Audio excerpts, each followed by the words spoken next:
We bring back all the glory, honor, and praises in Jesus' mighty name. Amen.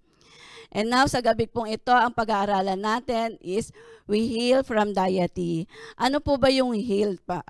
As per Google, na sinearch ko siya, ang sabi po rito yung pinanggalingan natin, kung saan tayo nanggaling. Amen.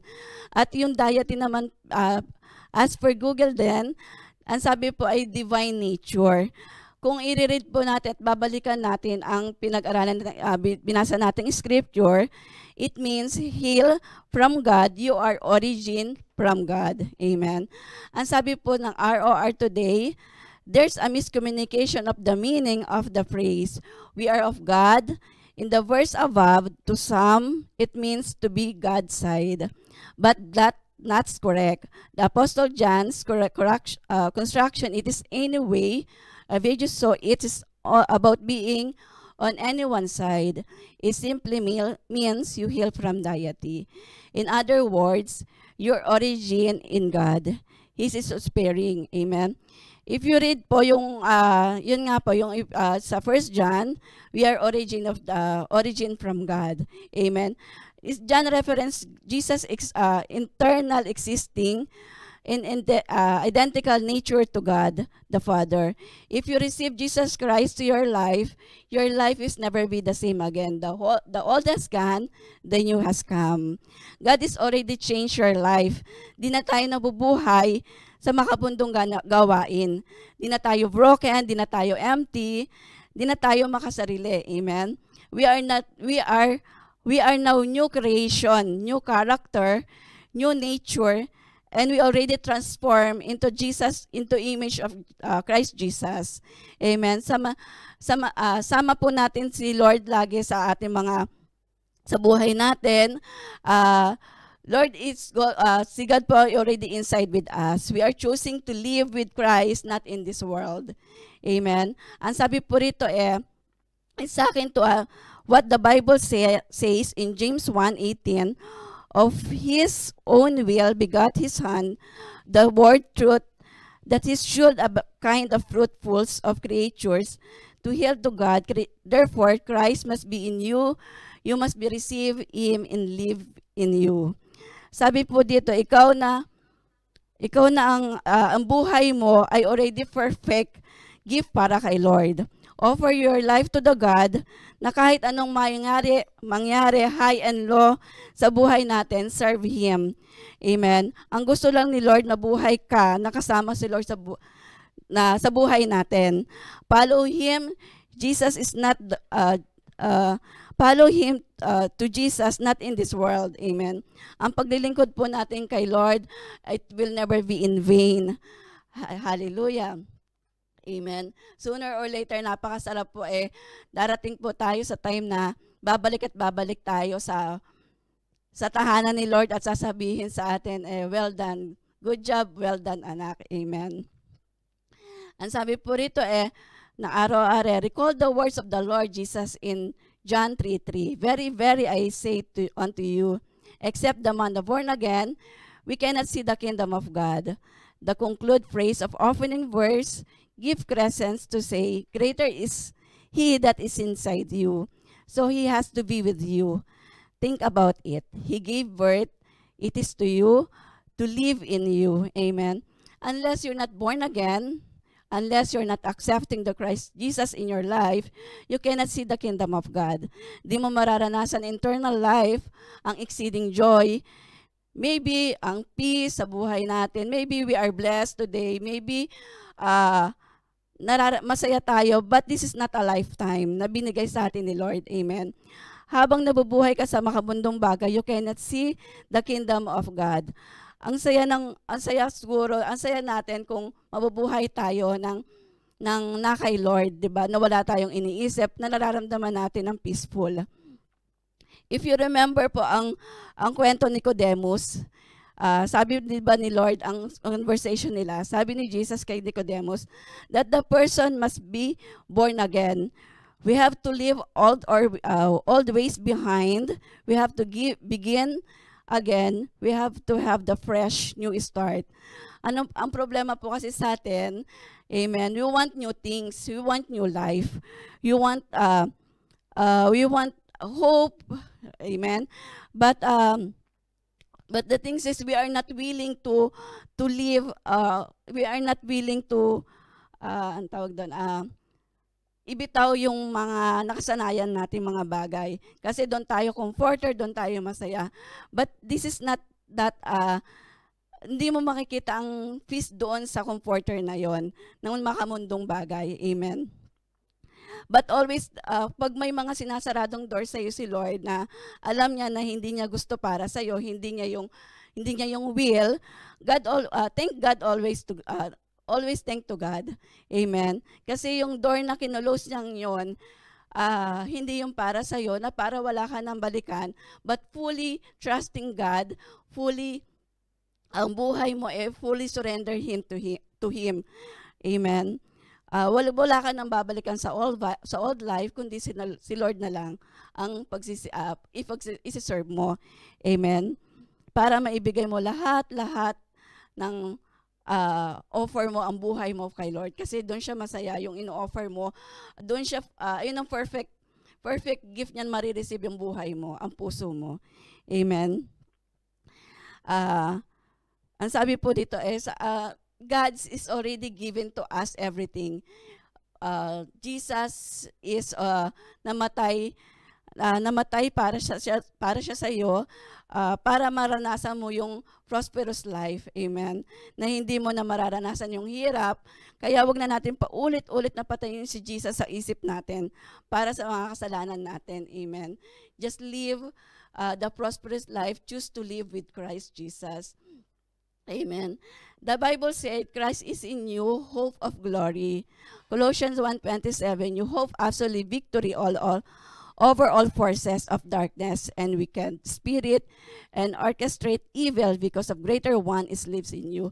Sabi nga kanina sa ating preaching afternoon, Jesus is our hope and glory. Amen.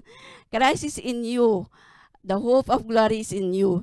If you choose to live with Christ, you already victorious. Ano man trials nagawa ni Satan, hindi na siya mananalo at hindi siya ang luhaan na pabalik, amen, na pauwi. Ibang ikaw ay nakangiti at nagsasaya at magpupuri kay Lord. Ang trabaho po talaga ni Satan sa atin is to kill and destroy. But God promised to us, pumunta siya na para mabigyan tayo ng buhay na prosperity. Amen. Read how beautifully the renders of opening verse, little children, you are of God, you belong to Him, and have defeated the overcome them against the Antichrist, because he who lives in you is greater, mightier than he who is in this world. Praise God. Hallelujah. Ano man trials na dumating sa buhay natin, subukan man tayo ng mundo, kahit sa pinakamasakit na buhay natin, but if God is in with you, di na kaya hahayaan pang mawala ka sa presensya niya. God is fighting for us. Hindi yung trials na anuman ang pagsubok na magpapahinto sa atin sa paglilingkod kay Lord. Because no one who is in greater than who is in this world. Amen. Kaya always declare to yourself every day that hindi ako matatakot anuman yung mga pagsubok, anuman yung mga doors na nag-close sa akin, because I know God, the greater is inside me, not in this world. Amen. Minsan dumarating tayo sa kahit na sa pinaka mahirap na buhay or sitwasyon na ating buhay, if you receive in Christ to your life, hindi niya hahayaan na mawala ka sa presensya niya. Amen. I just want to my short testimony po. Nung time na nasa trials ako, na alam niyo naman po lahat, na sobrang sakit ng pinagdaanan. But si Lord ang mangungusap at mangungusap sa'yo. Hindi niya hahayaan na ang buhay mo ay bumalik pa sa darkness. Amen. Hindi niya hahayaan ang buhay mo mawala pa sa presensya niya. Amen. Mangungusap siya sa iyo at sasabihin niya sa iyo na, share with me, anak, share with me sa ibang tao. Alam niyo po ba, pag once na inobey mo si Lord, kahit sa pinakamahirap na buhay mo, sitwasyon ng buhay mo, sinunod mo siya na share with me, share your testimony to others. Amen. Merong naghihintay na victory. Amen. May naghihintay pala sa yung victory na hindi natin alam. Ayun yung pinaka-greatest na maibibigay, marireceive mo kay Lord. Kaya during the hardship, during the nasa lugmok ka ng buhay mo, keep on sharing, keep on walking with the words of God, keep on praying with the Lord, because the Lord Jesus Christ is always already inside us. Amen. We are already child of God. Amen. Ang sabi po rito, we have overcome the adversary of his nefarious and sinister plans to cause untold hardship, troubles, and sorrow. Distress, corrupting influence the world because you heal from deity. Hallelujah. Amen. We are already overcome the world. Simula nang tinanggap mo si Jesus bilang tagapagligtas, God give you a prosperity life, divine health. Our God is already, your life is already changed from glory to glory because Christ is already inside with you. Amen. Jesus is always be with you in every season of your life. Ano man sitwasyon ng buhay mo, choose to live the Christ because God choosing us. Amen.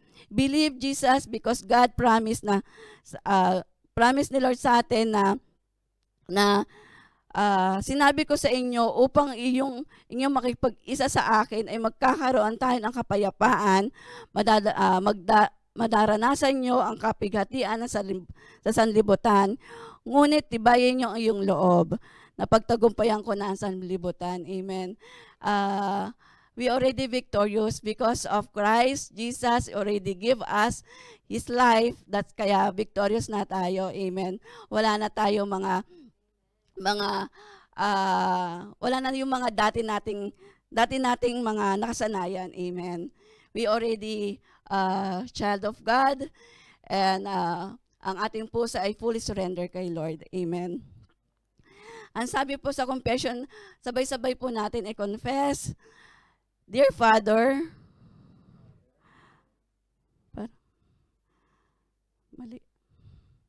I have overcome all the forces of darkness, the wicked spirit that orchestrate evil plans in the world. Because I hail from God, and the greater one lives in me, I have overcome the sorrow, distress, and corrupting influence in the world. I am victorious always in Christ Jesus. Amen. Amen. And for further study po, we can read po ang John 1, verse 12 to 13, 1 Peter 1 to 23, 1 John 5, verse 4 to 5, and sa one-year Bible reading po ay Luke 8, verse 40 to 56, and Joshua 7 to 9. And for the second year Bible reading po ay Romans 5, verse 1 to 11, and Psalms 103. And can we invite for our closing prayer? Hallelujah. Lord, salamat for this tonight, Panginoon, for another revelations that we do believe, Panginoon. Greater is He inside us, not rather than in this world, Panginoon. Hallelujah. Salamat, Panginoon, that we do believe, Panginoon, Ikaw ang nananahan sa amin, ang iyong banal na Espiritu, O God. Hallelujah. Lord, we thank you for this day, and then we do believe, O God, hallelujah, bago man matapos ang 40 days, we already receive all the answered prayer. Thank you, Lord Jesus. Samahan mo kami sa susunod pa mga araw ng iyong banal na Espiritu lamang ang patuloy na manahan sa amin. Thank you, Lord. We bring back all the glory, honor, and praises. In Jesus' mighty name, amen. And I would like to get the opportunity sa buhay natin mga leaders, sa lahat ng mga prayers nila sa atin, and even especially for the Pastor Don and Pastor Lani. Amen. Thank God for your life. Ginamit ni Lord for removing us for the darkness to light. Amen. And thank you for Pastor Chris and to all the viewers for always watching us via Facebook Live. And see you po tomorrow at 6 a.m. and 6 p.m. for the day 32. Shalom, shalom, and God bless.